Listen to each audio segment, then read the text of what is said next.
你们越南人女人生孩子坐月子吗？不坐月子。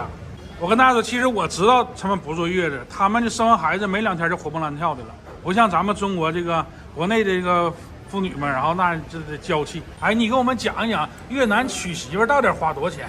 别的地方我不知道啊，但是在我的首都，就是你们呢开始谈恋爱，然后来到结婚，我们不太重要你们有多少钱，只要你好好好好工作，然后跟他好好就行了。你们结婚对吗？办婚礼买黄金，给他他不重要那么多，因为他都真心爱你，对吗？就正常谈恋爱的话，比如做签证，做办婚礼买黄金，还是请客们吃饭，什么的，都只要花2万来到3万就够了。所以我们感觉在越南，我们结婚还是什么的，男人不太多压力，只要你不欠别人的钱，因为现在你们办婚礼对吗？你没有钱那么多钱，你只能弄这个普通的婚礼，但是他需要你跳非常的婚礼，你要欠外边的钱对吧？然后呢，就弄完了。然后你们在一起了，你们是丈夫了。如果你们很辛苦办工作，然后付这么钱呢，这是很浪费。所以我们知道道理，有多少弄多少。有没有一种说法，如果你们越南人跟越南人在一起结婚，就像你说的，不用很多钱，2个人相爱，就是需要很少的钱。但如果说你们越南人要是找中国人结婚的话，是不是就要中国男人拿很多钱？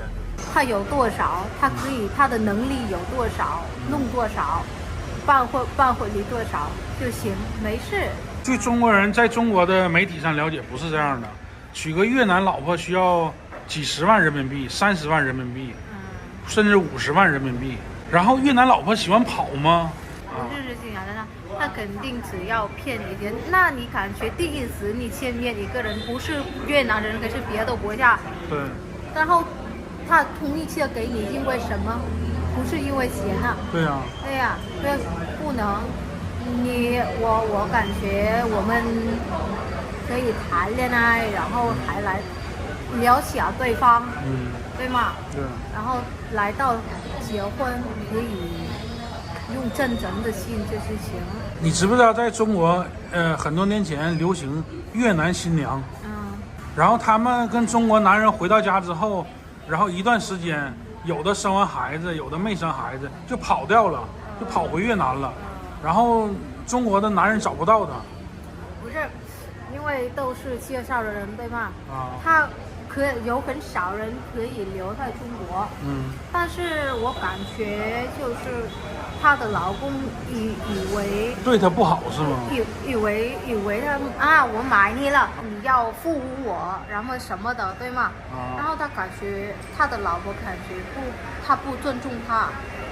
就是老公不尊重她，老公觉得我花钱给你娶来了，给你买来了，然后连又打又骂，不让他自由，他在家每天做干活。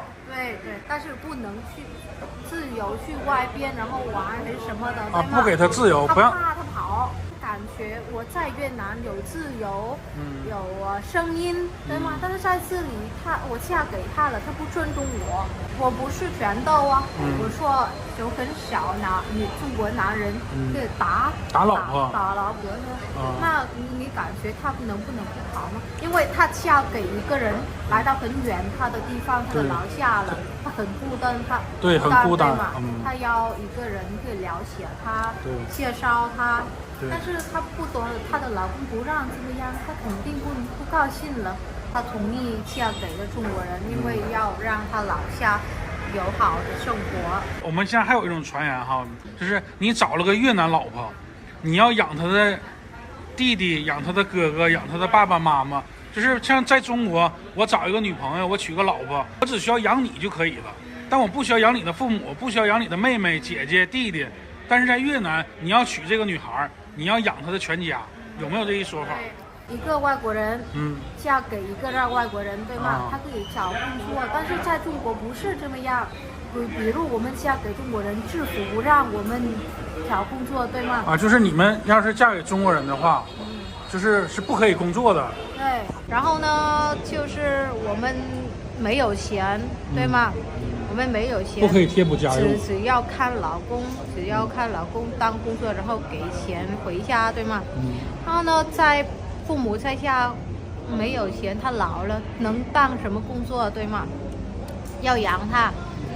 但是你们的师傅不让我们找工作，我们如果她老公同意我们在外边找工作，对吗？都是偷偷当工作。然后呢，比如倒霉就是警察抓，要罚很多钱，对吗？